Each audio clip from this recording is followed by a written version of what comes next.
Assalamu alaikum. Hello everyone. I hope you all are fine. So বরাবরের মতো আজকে আমরা আরেকটি প্যাসেজ নিয়ে চলে এসেছি, সেটি হচ্ছে আইএলটিএস ক্যামব্রিজের। বাট দ্য ডিফারেন্স হচ্ছে যে আমরা এতদিন হচ্ছে আইএলটিএস ক্যামব্রিজ যেটা প্রথম দিকের যে বইগুলো ছিল, যেমন ক্যামব্রিজ বুক 1, এরপর হচ্ছে ক্যামব্রিজ বুক 2, এই দুইটা আমরা মোটামুটি সলভ করেছি। ফ্রম টুডে আমরা হচ্ছে আজকে থেকে ক্যামব্রিজের যেই লেটেস্ট যেই বইটা, সেটা হচ্ছে আপনার ক্যামব্রিজ বুক 15, এটা আগে শেষ করব, দেন হচ্ছে আমরা সিরিয়াল ইনশাল্লাহ 14, 13, 12 এইভাবে আবার ফার্স্টের দিকে যাব ইনশাল্লাহ। ওকে, সো আজকে আমাদের যে আইএলটিএস ক্যামব্রিজ বুক 15-এর যেই ফার্স্ট যে প্যাসেজটা, সেটা একটু সলভ করব। আমাদের প্যাসেজের টাইটেলটি হচ্ছে নাটমেগ, আ ভ্যালুয়েবল স্পাইস। নাটমেগটা কি? নাটমেগ হচ্ছে আপনার যেটাকে জয়ফল বলি আমরা, নাটমেগ। আর ভ্যালুয়েবল স্পাইস এটা হচ্ছে একটা খুব মূল্যবান একটা মশলা। সো এই রিলেটেড একটা আর্টিকেল হচ্ছে আমাদের আজকের প্যাসেজ।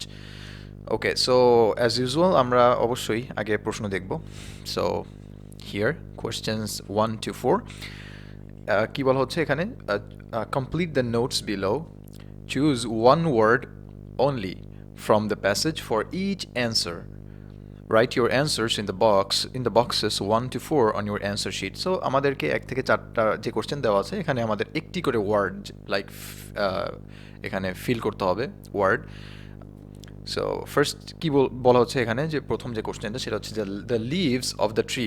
সো দ্য লিভস হচ্ছে আপনার পাতা, যে ওই গাছের পাতা, নাটমেগের যে গাছটা, ওই গাছের পাতা আর ড্যাশ ইন শেপ, অর্থাৎ এটার আকৃতিটা কেমন, অর্থাৎ নাটমেগ গাছের পাতার আকৃতিটা কেমন। ওকে, সো আমাদেরকে আবার প্যাসেজ আসতে হবে, অ্যান্ড আমরা যদি এখান থেকে একটু পড়ি, যে ওকে এই লাইন থেকে একটু আমরা পড়ি।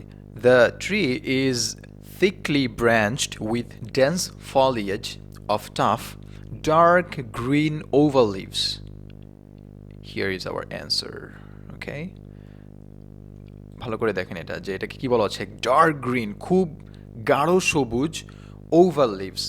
ওভাল মানে কি? ডিম্বাকৃতি, আর লিভস মানে পাতা, তার মানে কি খুব গাঢ় সবুজ ডিম্বাকৃতির পাতা। সো গাছের পাতাটা কেমন, সেটা হচ্ছে যে ডার্ক গ্রিন ওভাল লিভস, তার মানে আকৃতিটা কেমন। এটা তো আমার তো ফার্স্টে বলা হচ্ছে কালার, দেন হচ্ছে আকৃতি। সো ওভাল, ওভাল হচ্ছে একটা শেপ, ডিম্বাকৃতি। সো আমাদের 1 নম্বরের জন্য অ্যান্সার হবে হচ্ছে oval. Okay, number 2, the dash or blanks surrounds the fruit and breaks open when the fruit is ripe. অর্থাৎ এই যে ফলটা, অর্থাৎ জয় ফলটা, এটা কি দ্বারা আবৃত, অ্যান্ড এটা কি হয়, ব্রেকস, এটা অর্থাৎ কোনটা, যেটা ভেঙে যায়, বা হ্যাঁ এক্স্যাক্টলি, ব্রেকস বলতে এখানে ফেটে যাওয়া বা ভেঙে যাওয়া, এখানে আসলে মনে হয় ফেটে যাওয়া বোঝাচ্ছে। সো ব্রেকস ওপেন, ফেটে যে যায়, and when the fruit is ripe, যখন এই ফলটা পেকে যায়। Okay, so again to the passage, and we have this line. Okay, so when the fruit is ripe, যখন ফলটা পেকে যায়, the husk splits into 2 halves.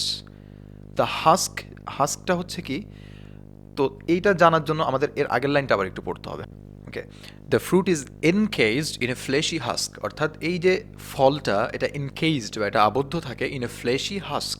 Fleshy husk বলতে কি বোঝাচ্ছে এখানে? ফ্লেশি মানে আমরা এমনি নর্মালি জানি হচ্ছে মাংসল, আর হাস্ক বলতে এখানে খোসা বা কুড়ি, মানে যেটা ফলের বাইরের যে অংশটা, যেটা হচ্ছে অর্থাৎ ফলটা যেই অংশ দ্বারা আবৃত থাকে। ওকে, এটা হচ্ছে হাস্ক।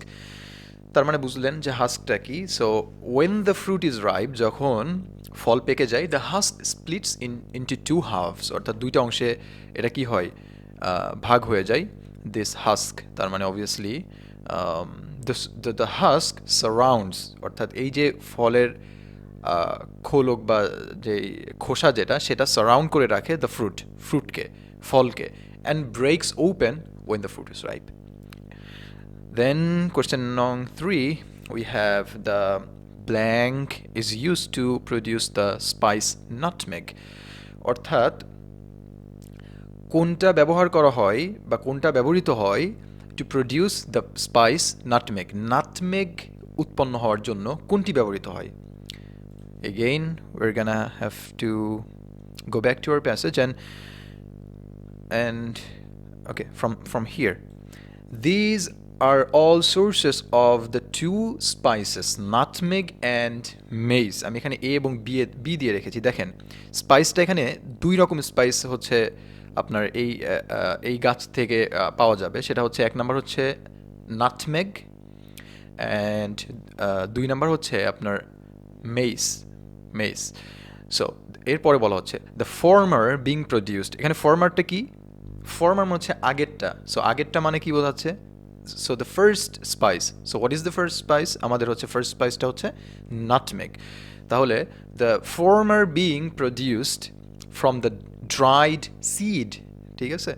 তাহলে শুকনা বীজ থেকে উৎপন্ন হচ্ছে হলো আপনার নাটমেগ, অ্যান্ড দ্য লেটার অর্থাৎ পরবর্তীটা অর্থাৎ second one, so our mace here, from the aril, এবং দ্বিতীয়টা হচ্ছে এরিল থেকে। তাহলে আমরা বুঝতেই পারছি। সো আমাদের সিড থেকে উৎপন্ন হচ্ছে নাটমেগ এবং এরিল থেকে উৎপন্ন হচ্ছে আপনার মেস। ওকে ওকে, তাহলে 3 নম্বরের অ্যান্সার হচ্ছে কোনটা আমার? The seed is use to produce the spice nutmeg. আর 4 নম্বরের অ্যান্সারটা কি? 4 নম্বরের কোয়েশ্চেনটা হচ্ছে the covering known as aril. So exactly here is our aril. So the covering known as the aerial is used to produce what? Produce a maize. উল্টা বোঝাচ্ছে। প্রথমটা আমাকে বলছে কি যে নাটমেগটা কি থেকে উৎপন্ন হয়। সো নাটমেগটা উৎপন্ন হচ্ছে হলো আপনার সিড থেকে, ড্রাইড সিড থেকে। আর পরেরটা বলছে যে আপনার the covering known as aril is use to produce, আর এরিলটা ব্যবহৃত হয় কি উৎপন্ন করতে? সো এরিল ব্যবহৃত হয় আমাদের মেস উৎপন্ন হতে। তাহলে অ্যান্সার হবে হচ্ছে মেস।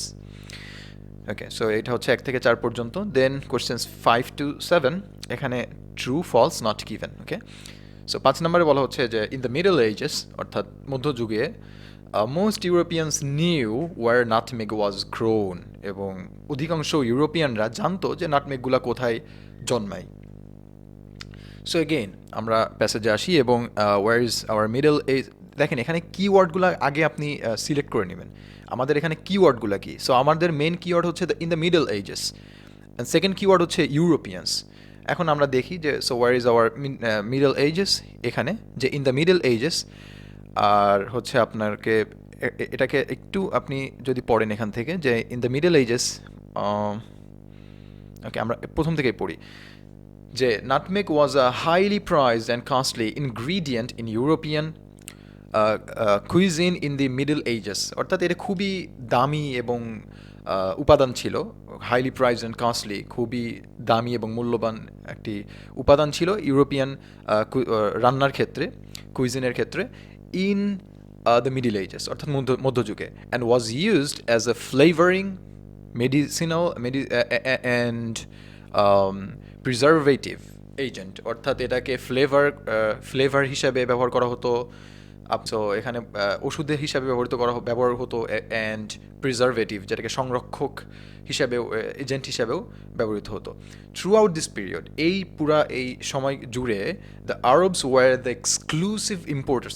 এখানে ভালো করে খেয়াল করতে হবে। The Arabs were the exclusive, the main word here, okay, exclusive importers of the spice to Europe. তাহলে আরবরাই একমাত্র ইম্পোর্টার ছিল ইউরোপে ইম্পোর্ট করার জন্য এই মশলা। তাহলে এখানে কি বলছে দেখেন 5 নম্বর, in the Middle Ages most Europeans knew where nutmeg was grown. যদি ইউরোপিয়ানরা যদি জানতোই যে কোথায় নাটমেগ আপনার গ্রো হয় বা জন্মায়, তাহলে অবশ্যই তারা কিন্তু আরবদের থেকে তারা নিজেরাই কিন্তু এই নাটমেগগুলো নিয়ে আসতে পারতো, তখন আর আরবদের প্রয়োজন হতো না। বাট এখানে বলা হচ্ছে the Arabs were the exclusive importers, একমাত্র ইম্পোর্টার ছিল of the spice to Europe. তাহলে আমাদের অবশ্যই 5 নম্বরের জন্য অ্যান্সার হবে হচ্ছে false. Then the VOC was the world's first major trading company. So VOC ছিল হচ্ছে বিশ্বের সর্বপ্রথম সবথেকে বড় trade company. So where is VOC? Here, এখানে আমাদের রয়েছে হচ্ছে VOC। সো দেখেন বাই 1670, ওকে আমরা যদি একটু প্রথম থেকে পড়ি যে এই প্যারাগ্রাফের, সো এখানে বলা হচ্ছে যে ইন 1602, 1602 সালে ডাচ মার্চেন্টস অর্থাৎ ডাচের যেই বণিকেরা ছিলেন বা ব্যবসায়ীরা ছিলেন ফাউন্ডেড দ্য ভিওসি, তারা হচ্ছে ভিওসি প্রতিষ্ঠা করেছিলেন, a trading corporation better known as the Dutch East Indian company, India company. তো যাই হোক এটা পরিচিত ছিল হচ্ছে ডাচ ইস্ট ইন্ডিয়ান কোম্পানি হিসেবে। বাই 1617 অর্থাৎ 1617 সালে এসে এরা কি হলো, the VOC was the richest commercial operation in the world, অর্থাৎ এই ভিওসিটা এই যে একটা অর্গানাইজেশন বা একটি কর্পোরেশন, এটা কি হলো, এটা হচ্ছে 1617 সালে এসে বিশ্বের সব থেকে মানে এটাকে রিচেস্ট বলতে এখানে আসলে সব থেকে যাদের মানে এমন একটা কোম্পানিতে পরিণত হলো যারা হচ্ছে সব থেকে বেশি টাকার মালিক বলতে পারি আমরা, যে for their sector, okay, so তাদের এই সেক্টরে। নাও কোয়েশ্চেন হচ্ছে, আমাদের প্রশ্নে ছিল কিন্তু যে the VOC was the first, so here ভালো করে খেয়াল করেন, এখানে ছিল first major, it's okay, it's major trading company, but এটা কি ওয়ার্ল্ডের ফার্স্ট ছিল কিনা আমাদের এখানে কিন্তু কোনো মানে ইনফরমেশন দেওয়া নাই যে এটা কি ফার্স্ট ছিল না কি কখন ছিল, সো এই সম্পর্কে কিন্তু আমাদের কোনো ইনফরমেশন দেওয়া নাই, সো এই জন্য অবশ্যই জাস্ট নট গিভেন, ওকে, 6 নম্বরের জন্য অ্যান্সার হবে হচ্ছে not given. 7, following the treaty of Breda, এটা একটা চুক্তি, আমরা পড়ছি যখন আমরা দেখব আপনার হচ্ছে প্যাসেজে তখন এটা বুঝতে পারবেন। So following the treaty of Breda the Dutch had control of all the islands where nutmeg grew. So একটা চুক্তি যেটা হচ্ছে চুক্তির মাধ্যমে আর কি, ট্রিটি অফ ব্রেডা চুক্তির মাধ্যমে দ্য ডাচদের ছিল control of the all islands, অর্থাৎ সকল আইল্যান্ডের ওয়ার নাটমেগ গ্রিউ, যেখানে নাটমেগগুলো উৎপন্ন হতো। So again we're gonna have to go to the passage and where is the clue? So our main keyword here is Treaty of Breda, okay, and here is Treaty of Breda, okay. তার আগের লাইনটা আমি একটু পড়ি এখান থেকে, যে after decades of fighting for control of this tiny island, এই ছোট একটা দ্বীপের জন্য সেটাকে দখল নেওয়ার জন্য যেই একটা প্রচেষ্টা, the Dutch and British arrived at a compromise settlement, ডাচরা এবং ব্রিটিশরা একটা সমঝোতার মধ্যে আসলো, এটাকে কি বলা হচ্ছে, দ্য ট্রিটি অফ ব্রেডা, এই সমঝোতাকেই বলা হচ্ছে বা এই চুক্তিকেই বলা হচ্ছে the treaty of Breda. In 1667 অর্থাৎ 1667 সালে কি উদ্দেশ্য ছিল, এই যে intent on securing their hold over every nutmeg producing island, the Dutch offered a trade, ডাচরা একটা ট্রেড অফার করলো, সেটা কি ছিল, if the British would give them the island of Run, অর্থাৎ ব্রিটিশরা যদি ডাচদেরকে আইল্যান্ড অফ রান অর্থাৎ রান উপদ্বীপটা দিয়ে দেয় বা দ্বীপটা দিয়ে দেয়, তাহলে কি হবে, দে would in turn give Britain a distant and much less valuable island in North America. So ডাচরা কী করবে, নর্থ আমেরিকার একটা কম মূল্যবান একটা দ্বীপ হচ্ছে আপনার ব্রিটিশদের দিয়ে দেবে, অ্যান্ড দ্য ব্রিটিশ এগ্রিড, এবং ব্রিটিশরা কী করলো, এগ্রি করলো। আমাদের প্রশ্ন কী ছিল, following the treaty of Breda the Dutch had control over of all the islands where nutmeg grew, and that is absolutely true. Okay, then question 8 to 13. So কি বলা হচ্ছে এখানে, যে choose one word only from the passage for each answer, একটা করে answer আমাদের choose করতে হবে। Write your answer in the boxes 8 to 13 on your answer sheet. Okay, Middle Ages nutmeg was brought to Europe by the, অর্থাৎ কাদের দ্বারা নাটমেগগুলা ইউরোপে আনা হতো, এটা আমরা অলরেডি ফার্স্টে কিন্তু এই অ্যান্সারটা আমরা অলরেডি পড়েছিলাম, যে the Arabs, remember, okay, here the Arabs were the exclusive importers, so of course 8 নাম্বারে হচ্ছে আরব। তারপরে হচ্ছে 16th সেঞ্চুরি, এখানে আমাদের কোনো কোশ্চেন নাই, সো আমাদের না পড়লেও চলছে। তারপরে হচ্ছে 17th সেঞ্চুরি, 17 শতাব্দীতে ডিম্যান্ড ফর নাটমেগ গ্রিউ, অর্থাৎ নাটমেগের চাহিদাটা বেড়ে গেল, as it was believed to be effective against the disease known as the অর্থাৎ কারণ এটার চাহিদা বেড়ে গেল এই জন্য যে এটা বিশ্বাস করা হতো যে নাটমেগটা ভেরি ইফেক্টিভ, এটা হচ্ছে খুবই কার্যকরী against the disease known as, অর্থাৎ এমন একটা রোগ যেই রোগটাকে চেনা হয় বা চেনা হয়েছিল, সে কী হিসাবে সেটা জানতে হবে আমাদেরকে। তো সেটার জন্য আমরা আবারও সেটার জন্য আমরা যদি একটু প্যাসেজে আসি এবং